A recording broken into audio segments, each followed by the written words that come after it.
I'm fascinated by the phenomenon of Elizabeth Taylor. What do you think your image is? Completely superficial, immoral.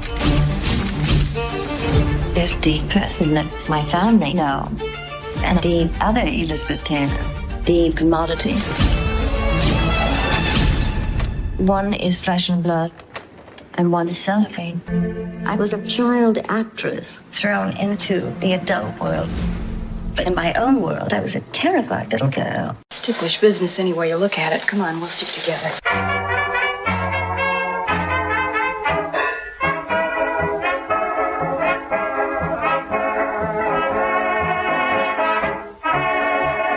Hello, everyone, and welcome back to another episode of Ticklish Business, podcast all about old Hollywood. As always, I'm your host, Kristen Lopez.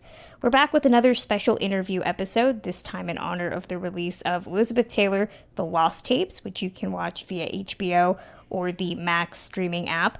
We were able to talk to director Nanette Burstein and talk all about Liz Taylor, documentarianism, the fact that she also has directed the fantastic The Kid Stays in the Picture, all about Robert Evans. But before we get to that, we'd like to remind everyone that if you haven't subscribed to the Ticklish Biz Patreon, then you should. We do additional podcasts like doubled features, looking at remakes, and based on a true podcast, looking at biopics and true crime, as well as Have You Read the series, spotlighting classic literary adaptations. We did just finish out our Don Johnson July, which was a lot of fun. We did an episode on the 1993 remake of Born Yesterday, which, why do we need him playing a character immortalized by Bill Holden? I don't know, but it exists, and you can listen to the episode exclusively on Patreon.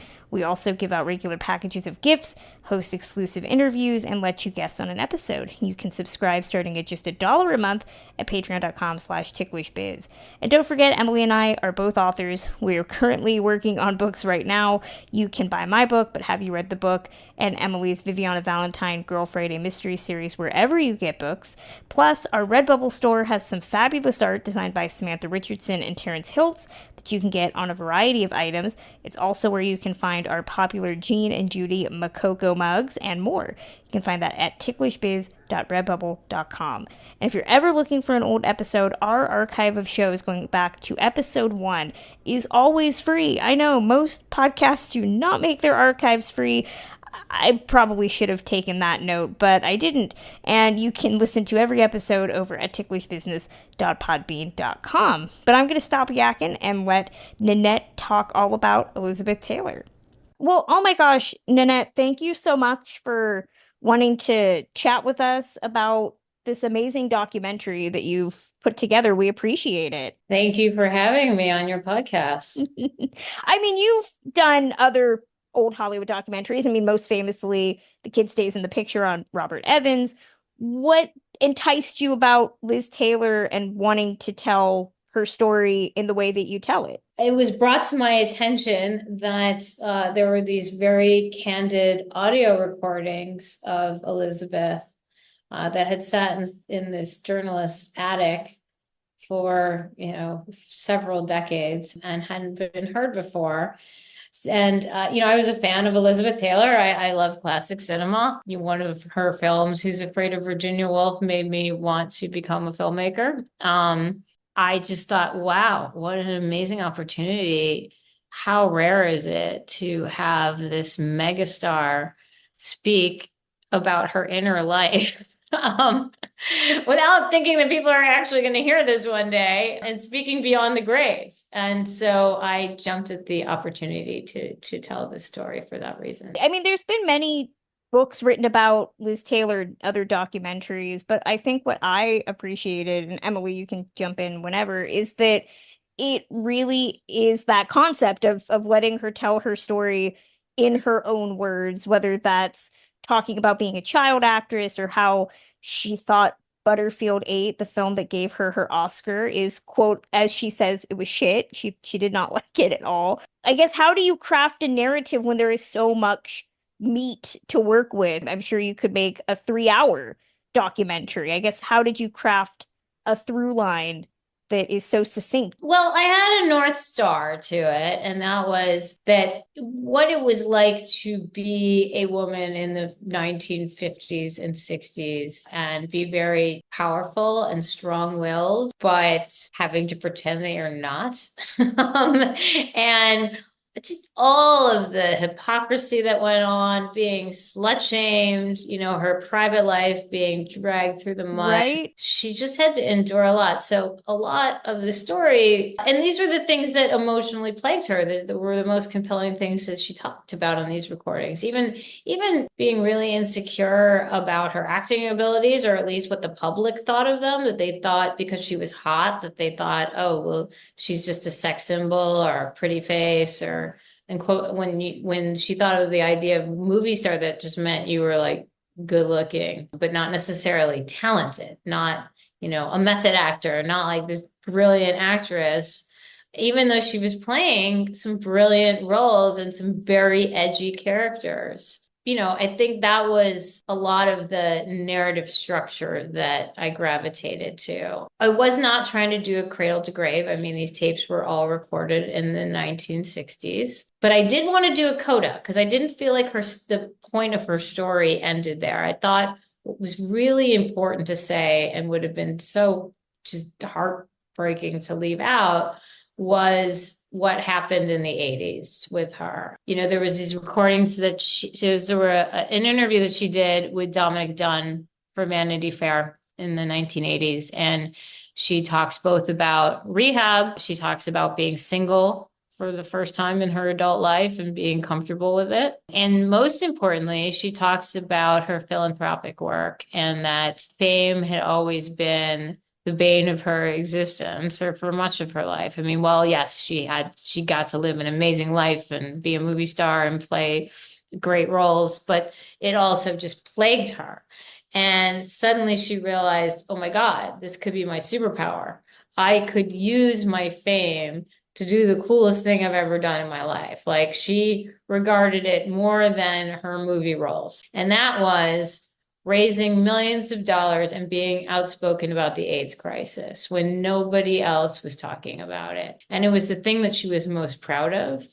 It was the thing that she wanted to be her legacy, and I think was. So that was kind of what the guiding structure of the film was. But for a while, I was like, I don't know how I end this film. Like, I can't just end it in the 60s, but then I don't want to like go on and do this other film at the end. Like, it was confusing. I was very happy once I figured out how to do that. So your ending to it was absolutely brilliant, because I remember her just so much of the icon of Elizabeth Taylor, and especially like the 90s onward, where she was just like, I am this very famous older woman. You can't tell me what to do, and I'm going to help all of my friends in this wonderful community that has always stood by me. And then to contrast that in her own words of how she always felt connected to the LGBTQ community was really fantastic, because in the 60s, when she's making these tapes, I feel like it was probably very brazen for her to outwardly say, this is a community that I welcome into my life, that I am honored that they have welcomed me. And I think that your cutting of her discussion of her friends and her relationships in that way really added an extra depth to her that I think might just get somewhat ignored, of not understanding that this is a multi-decade long friendship and relationship with a community that she's cultivated. Yeah, I mean, this is not just like, hey, let me spin it down and pick a cause. This was, I mean, all of her best friends were from the LGBT community. They were all queer guys that were at least publicly closeted. I mean, their closest friends knew she was in the inner circle. These were the guys that, she and Roddy McDowell, she did her first movie with him, co-starred with him. They became best friends for life from that moment onward. They were kids. Then the first movie that she did, that she felt like, okay, I'm finally being an actress and I'm not just playing with horses and dogs, was A Place in the Sun, which she played opposite Montgomery Clift. And they became best friends. And he was also closeted, but she knew. I mean, because they became best friends. She had no judgment. She did not care at all. She was, whatever your sexual preferences, I'm just happy that if you're happy and you're in love. And that was very much against the grain of the time. And then she does Giant, which is also one of the movies she most cherished. And Rock Hudson plays her husband in that movie. And he's also, I mean, he's in a sham marriage at the time, but she knows. Then even she doesn't talk about this in the film because, she wasn't going to out him, but he was gay too. And so she has the story that they'd have these nights where they were probably drinking, and he would share all this stuff about himself. And then he was embarrassed the next day and wouldn't look her in the eye or talk to her. And so she doesn't quite come out and say what that was, but I'm pretty sure what that was. And so this was something that these were all of her closest friends. And she was just appalled that no one in Hollywood was doing anything about this. So it was just the defining moment of her life when she realized, wow, I can do something that matters so much to me. She was just so incredible, and juggling with the judgment that she was so obviously subjected to. I know we discussed with you talking about Elizabeth through the context of Butterfield 8, which is just her first Oscar. And I know she speaks you cut at length to her discussion of just how much she hated doing this movie. And it's certainly one of the ones that she's most heralded for, first Oscar, just this really incredible story. And I wonder how much of her sympathy and empathy for ostracized communities is because she so thoroughly was, to use the phrase, just thoroughly slut-shamed by Hollywood, just left, right, and center. It just never seemed to end for her. Oh, I think absolutely. I mean, the interesting story about Butterfield 8, I mean, I think it's a very good movie. I love the movie. Me too. And a lot of people do. And yes, and I don't think, she says, oh, the movie is awful and I can't believe I won an Oscar for it. And I think I just won it because I had a tracheotomy and they felt sorry for me. But I don't think that's true. I mean, I'm sure that always plays a role in Hollywood to some degree, but I think she was very deserving of it. The reason why she hated doing that movie was she was forced to do it by the studio. Back then you were a contract player and they told you what movies you were going to do. She was playing a prostitute in this movie, and it was right after this very public affair that she had with Eddie Fisher when he was married to America's sweetheart, Debbie Reynolds. And she was the homewrecker, Elizabeth Taylor, because Eddie left America's sweetheart, who had kids, to be with Elizabeth Taylor. So she's now playing this role where she's prostituting herself to men. She literally says to her mother, "Mama, I'm the slut of all time." This is what the public thinks of her in real life. They cast Eddie Fisher to be her BFF, who's clearly also in love with her, and she's flirting with him, and she may or may not ever hook up with him. And his girlfriend looks exactly like Debbie Reynolds. Mm-hmm. And I mean, it's cruel. It's just really cruel of the studio to do that to her. And it's unspoken. No one openly talks about that this is what's going on and this is why she hates the movie, but it's utterly obvious. And I don't blame her, but it has nothing to do with the actual quality of the movie and her performance in it. No, the film is phenomenal, and she's such an amazing actress, and she really holds her own with all of these things that are so obviously jabs against her. And I think it's just so interesting. Again, at the end of the movie, spoiler alert for everybody, she goes careening off of a cliff and dies. Yeah, she has to die because she's the slut of all time, right? Exactly. You have to kill sluts.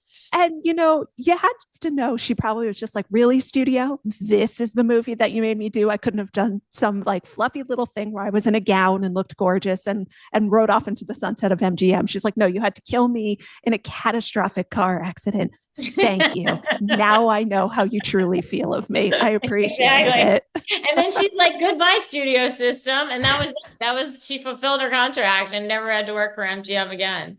Now I get $1 million for Cleopatra.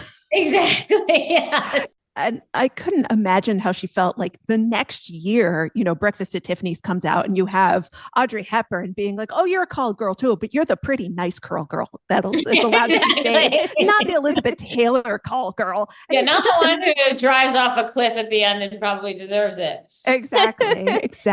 I could just imagine her just being furious about it. She has an amazing sense of humor about herself. In the beginning, she goes through her horrific relationship with Conrad Hilton. And then she sort of, someone says she enjoyed being a bride, which is just a lovely sort of naivete that you allow her to have in the beginning of the documentary, because we know her as this woman who constantly gets married, recycles husbands, the slut of all time. But when you give her such a wonderful base that I don't think we get as much in the narrative of Elizabeth Taylor, was it important for you to really focus a little bit on her childhood and that she was rather like closed off? Her parents were not necessarily part of the studio system in the way that other people were eager to throw their children into the maw of the studio system at the time. Yeah, I mean, I think her childhood, it was very important to describe her childhood. I mean, it was her idea, I mean, at least according to these interviews that she did, that it was to be an actress. She loved the make-believe. She loved the imagination and the creativity. At least starting off, she realized as time went on how challenging it all was to maneuver your career. Even by her teenage years, she realized that. But to begin with, she was excited. It's like, oh, I get to play pretend all day. But the downside of it is that, you don't go to school with other kids. You're going to this school on the lot, where they basically like shoehorn in a few hours of your education a day in between takes. You really don't get an education. A lot of the kids that maybe you're being tutored with aren't even the same age as you, and there's not many of them, so you don't have friends. You also have to have a nanny in tow at all times. You're constantly chaperoned, so you have no independence. She was also over sexualized at like 14, 15. It's really creepy. And she's playing these adult roles, married to men like 30 years older than her in these movies. Have you joined Ticklish Business Patreon? Well, you should. Just like Allie Moore, Amy Hart, Danny, David Floyd, Donna Hill, Gates, Jacob Howler, Jonathan Watkins, McF, Rachel Clark, and Shawn Goodreau. Listen to episodes 48 hours early, watch exclusive video interviews, receive merch, and even guest on an episode.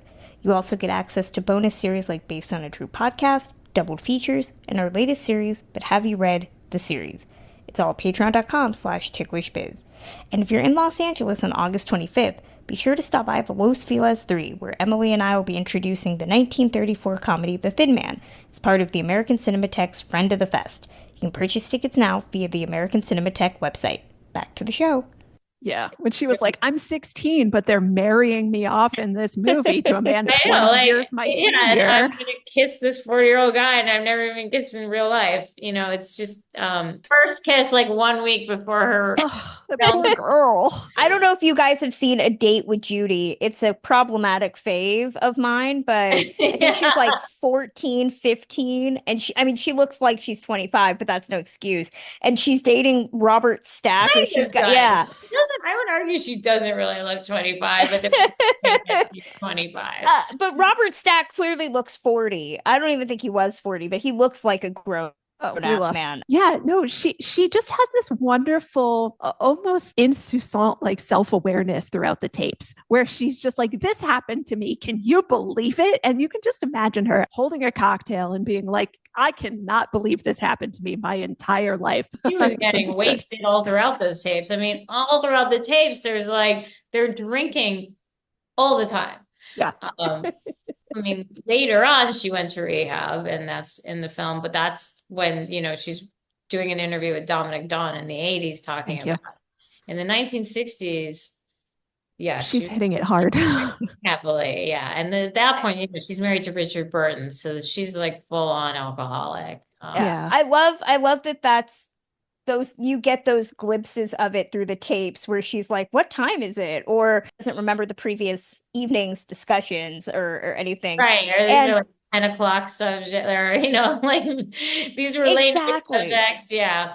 I think it's why I love the concept of having it in her own words, because I think too often, there's people love the Liz and Debbie dichotomy, that's been its own story in many ways. And I love that there's a clip in the documentary where Liz talks about how Debbie kind of played up that she was this poor mother of two, this woman scorned, and not talking about the realities of the marriage, which, as Elizabeth Taylor talks about in the documentary, like Eddie Fisher was very controlling and was kind of obsessive about where she was. And she tells that harrowing story about him sleeping with a gun. And, she definitely, Not only Liz didn't have the speaking, best but taste in pointing men. a gun at her, Yeah.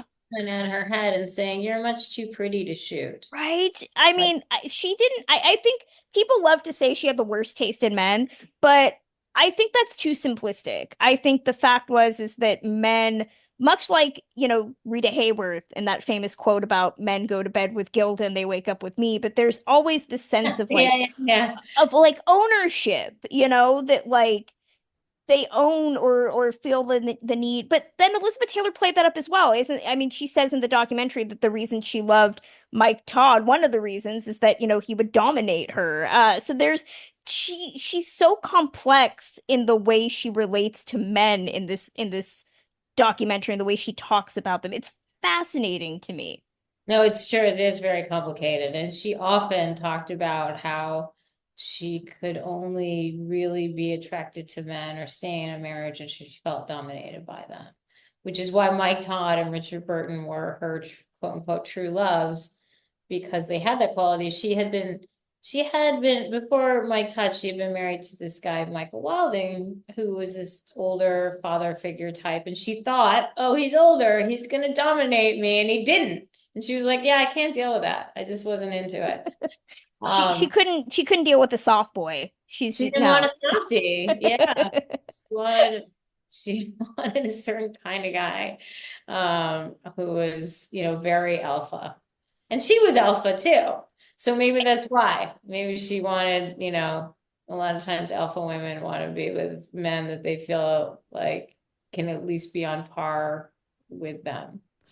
But you do make it very clear in the film that she knew the difference between sort of equals or slightly dominating and abuse. She distinctly drew the line at certain points in her relationship where she said, oh, I was kicked, I was hit, I left because of that.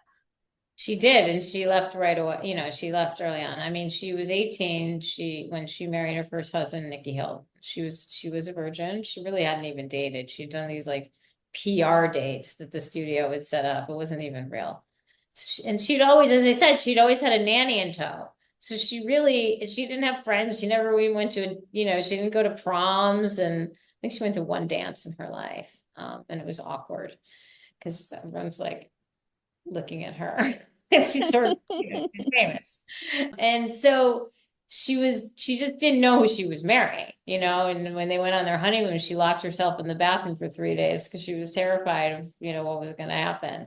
And then she discovered he was a raging alcoholic and abusive, very physically abusive. And so she left him. He kicked her in the stomach and caused a miscarriage. And she left him, but it was, it's humiliating. And, she's 18 years old and, it does take courage to do that in that situation. Because again, it's very public and you feel like a failure and you feel, and it's in all the newspapers. Like if I get divorced, it's not in the newspapers, thank God. But everything she did was. And I think what is another new way into her as a person is the emphasis she placed on her kids. I don't think that's talked about enough in the Liz Taylor discourse of like men and diamonds, is that she prided herself on being a good mom. She talks about how she was more concerned about the children being affected by the divorces and the paparazzi than anything else. You know, if her kids have seen this or Yes, I might start crying. I wasn't there for it. I But hope, yeah. this means a lot to me. Quinn, who is her grandson, he's the son of Eliza, who is the daughter of Mike Todd and Elizabeth Taylor. Mm-hmm. He is part of the Elizabeth Taylor estate, and he was really helpful making this film, and he's just a lovely, lovely person. And he emailed me about a month ago and said that they got the whole family together and everyone watched the film, you know, all of her kids, grandkids. And he said how much they loved it and what an emotional experience it was, and how moved they were, and how much they learned themselves too, just to hear her say and talk, like they had a new understanding of her, and just how meaningful it was for them. And that meant a lot to me. Obviously, it's always, you know, for me, I have to have creative control, and I wanted to make a very honest film, but it means a lot when the people that you're making the film about, or the people close to them, actually really appreciate it, as opposed to regret that decision to entrust me with telling their story. And I'm not trying to do a puff piece either, you know, that's the thing. So. Yeah, that's ultimately the dichotomy, right? You know, you want to, and we talk about that a lot as old Hollywood fans. You know, old Hollywood fans get really prickly if they feel like the emphasis is on the salacious, even if that's public knowledge, you know. And I think Liz Taylor is definitely one of those where it's a fine needle to thread, right? About emphasizing the realities of her relationships and all of that, the Cleopatra of it all, the Burton Taylor thing. I mean, that's why she endures. Like, we love that at the same time, but people, I think, feel that belittles her. And I think that this documentary emphasizes that all of it makes her her. It's why we love Taylor, for all the mess and the movies and the everything. I mean, I'm curious to equate this with something like The Kid Stays in the Picture, which is a very different character. You know, Robert Evans is so different than Liz Taylor. I feel like they're both kind of titans, representatives of this old Hollywood world. Do you see commonalities between that film and this one, or in Bob Evans and Elizabeth Taylor? I don't, yeah, it's interesting. So these are the two films that I've made that have to do with Hollywood, or these Hollywood icons. And the commonality is they both tell their own story. You know, I mean, in the Elizabeth Taylor film, there are a few other voices, but it's 90%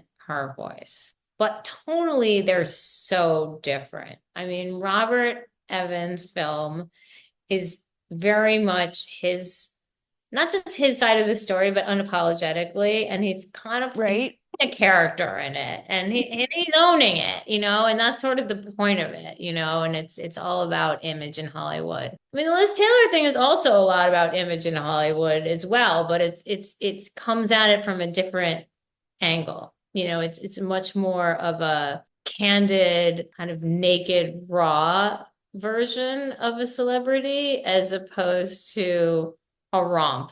And not that Evans, you know, doesn't reveal. I mean, I love that movie. I'm so proud of it. And it's so great.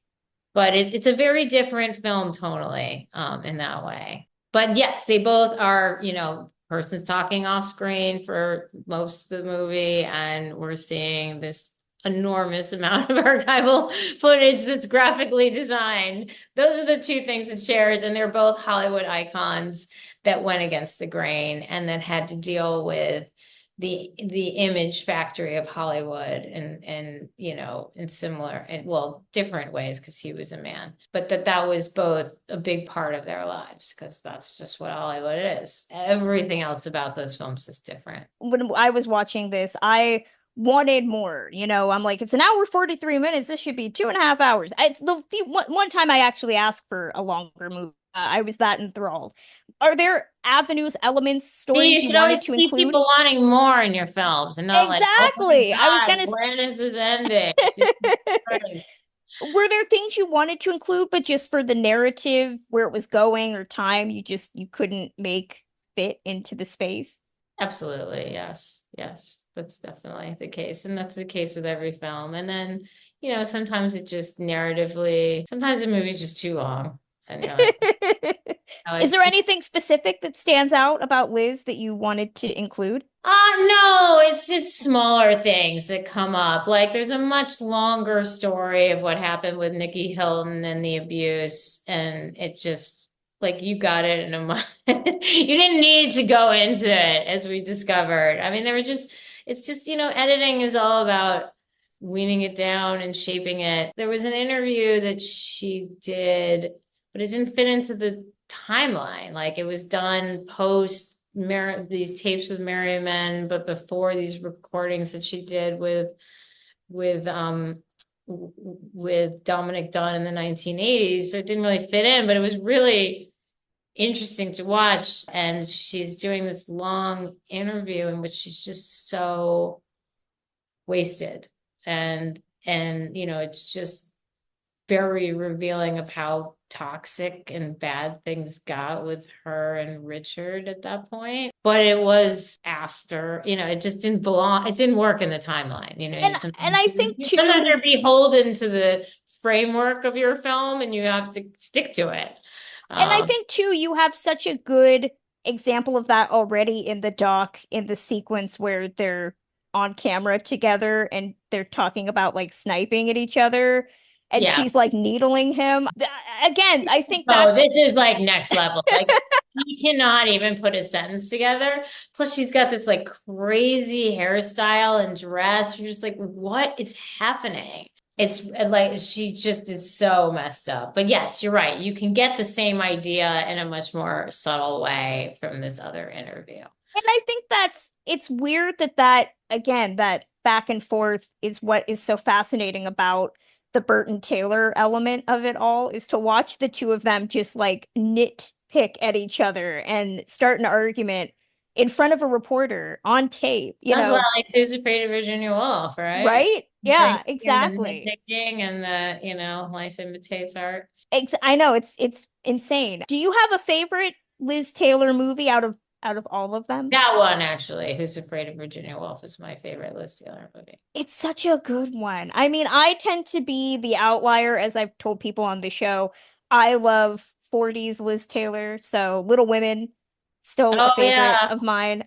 She was way too old to play Amy, but you know what? The blonde wig just doesn't look good on her, but she made it work. I mean, I have a bunch of them. I mean, I love Cat on Hot Tin Roof. It's a great one. I mean, actually, a lot of the movies I end up like depicting in the film, and they happen to be the ones she's most proud of, are my favorite. I mean, I love A Place in the Sun. I love Butterfield 8. I love Suddenly Last Summer is crazy. I just watched that for the first time last week, and that movie is that's a weird one, but it's bonkers, but it is like so out there for the time. Like Katharine Hepburn, like coming down in that elevator, like Satan's coming down to hell to meet them. I mean, anyway, I just there's a handful of movies of hers that I really love. Emily, what's your favorite Liz Taylor movie? I don't think I've ever asked you that. I was very lucky that I got to sort of, in a group setting, meet Edward Albee when I was in college. And so I immediately, devoured Who's Afraid of Virginia Woolf. And I think that's just always going to be emblematic of her for me, which is so outside of her actual icon status. I think we always think of her as the cat's eye, the hair, the glamour, the sex symbol. And she's so none of that I think I just have in Virginia Woolf, that I think I just have a very different perspective of Liz Taylor as my introduction to her. I know, me too. So when I was a teenager, I used to go to this art house cinema down the street from me. I think this is why I became a filmmaker. And they would show classic Hollywood movies. And one of the ones I saw was Who's Afraid of Virginia Woolf, which I didn't like totally understand, but I was so riveted by it. And it really stayed with me and was a big influence on, my desire to become a filmmaker. I mean, there's a bunch of these kinds of movies, but that was definitely one of them. And then later watched other films that she made. I don't know if I mentioned, I also love Cat on Hot Tin Roof. It's a great one. What do you hope that viewers take away from watching Elizabeth Taylor, The Lost Tapes? I really hope that viewers understand what it was like to be a woman in the middle part of the 20th century. It was tough. I mean, you could be a legendary movie star, which you really couldn't get better than that as a woman at that point, as far as like power, and still be really plagued by the sexism of the time. And just to like put that all in perspective and see that on a firsthand basis. And as I said earlier, like it's so rare to see someone so legendary speak so candidly. So you get this window into it. It's not just people talking about it. It's someone revealing their inner life that is experiencing it in the moment. That's amazing. I mean, I don't know if I'm speaking for Emily, but I love the documentary. I thought it was so great. But Nanette, thank you so much. Obviously. Thank you so much for sitting down with us and nerding out with us over Liz Taylor. We appreciate it so much. Anytime you want to nerd out about movies, we will take you up on that. Yes. Okay. Thank you so much. That's going to close out this edition of Ticklish Business for today. You can listen to us on all podcast apps, particularly Apple Podcasts, Spotify. Reviews matter, so leave us one over on either of those services. 5 stars should do, please. You can follow the podcast on all social media, Twitter/X at ticklish_biz, as well as Facebook, Instagram, and TikTok at ticklishbiz. You can follow me at my website, which is KristenKLopez.com, or my Substack, which is KristenLopez.substack.com, and I'm on social media at KristenLopez88, and Emily is always at Ms. Emily Edwards. Our Patreon keeps the lights on at Ticklish Biz HQ and gives us all sorts of chances to do new things like that weird Don Johnson July. So become a subscriber and show your support at patreon.com/ticklishbiz. We'll return with a new episode soon. Till then.